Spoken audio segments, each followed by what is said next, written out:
What's going on, Neon Nation? Welcome back to the Neon Arcade for some more Cyberpunk 2077 and Cyberpunk lore.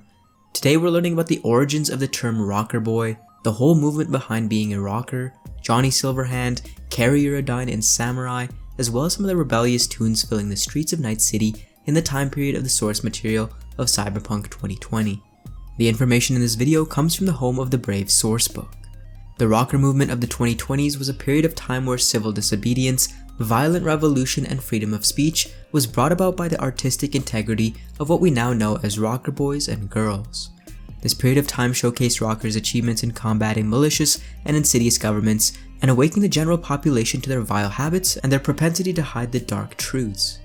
If the average life expectancy of a rocker was longer during this time, and if they weren't hunted down by these governments, who knows how much further or faster this movement would have progressed.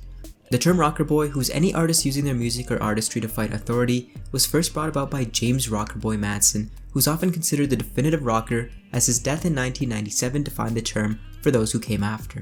Many performers during the time of Manson were afraid to perform in America, mainly due to death threats from the military government. Manson's paranoia was justified, however, as he was publicly clubbed to death by armed British security thugs at an Amnesty International concert. In an attempt to send a message to the masses for compliance, this event ended up being a catalyst in the polarization of the masses, where people almost immediately took a stance or side. Comply with the state and government, or align with the messages sent out from far and wide by various rockers in the name of freedom. One of the groups which rose from the ashes of this event in their allegiance to the Rockerboy ideals was a band called Justifiable Homicide, whose first album Jury Trial released in 1998 and was a success both commercially and as a statement. It ended up being a classic album and influenced a generation of rockers who grew up listening to it. The actual message of the album was for a rework of the criminal justice system after their lead singer lost family to the military government over what he believed were benign charges. In between the release of this album and their second album, Justifiable Homicide was on the run from the government, mainly for their first album and its overarching messages. In late 1999, a group of Militech Catholic rockers called the Watchmen released their two albums, Sign of the Times and Revelation, which received universal acclaim even from the harshest of critics.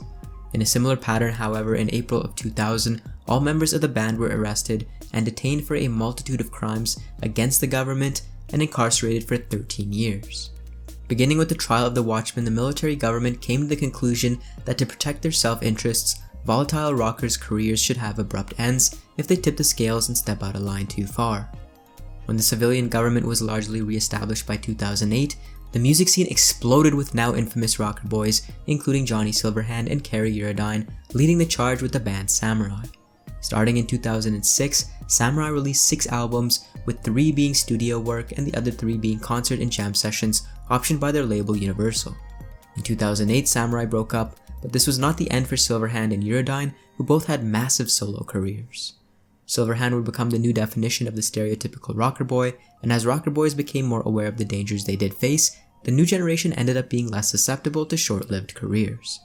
Silverhand released 6 albums on his own between 2008 and 2020, but none was more provocative and respected as Sins of Your Brother.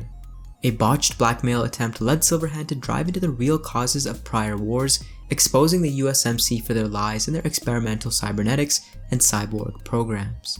This led to the public acceptance of those shunned after the return from these wars. Justifiable Homicide, the lost 90s band previously mentioned, had been hiding in Mexico for years during this time, playing the crowds that they could find there.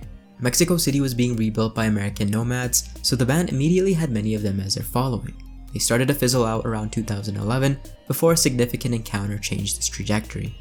Former Samurai member, now turned media bigwig, Bess Isis was in town reporting on the nomad underground scene. One day she witnessed a frail young teen walk into a bar and collapse. Revived by Bess, he told the story of 600,000 people marooned in South America, many of them walking almost 3,000 miles to get home.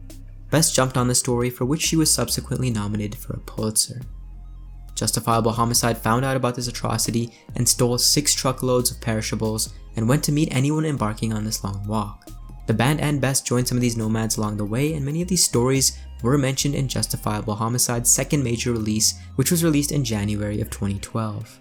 2012 was a seminal year in the Rockerboy movement. In 2012, the Arasaka riot inspired by Johnny Silverhand himself took place where 15 people died. The Watchmen were released from jail after spending 5 years in Braindance. They released an album called Betrayed, and 6 months later the whole band was wiped out by a Swiss solo rumored to be associated with the Vatican secret police. Late in 2012, Sinning the Techs were signed, and their album Full Leather Jacket celebrated gang culture and was the first artistic expression of techno-humanist music. They sampled and mixed live, frequently incorporating the sounds of bone saws, AV engines, and gunshots into their performances. Their first single, Violent Hickey, set off a wave of killings, and their half-chromed bodies with Ripper implants set an edgy new trend. After intensive therapy, however, their second album, I Am the Machine, ended up being fairly subdued compared to Full Leather Jacket. In 2016, rockers moved back into harsher protests as nanotechnology was starting to instill fear in the people. Stranger Inside Me, a band which targeted the anti-biotech audience, lobbied against biotechnology through their music, which they felt was eroding humanity. In April of 2018, the first commercial braindance label, DMS, released the debut disc of Kid Rock, a 14-year-old prodigy. All 18 minutes is a Frankenstein of music and braindance called Bleeding Soul. Although braindance is expensive, it's looking to penetrate the market soon, ushering a new wave of rockers and musical experiences. Thanks for watching, guys, and for more cyberpunk lore, join Neon Nation by subscribing to the Neon Arcade.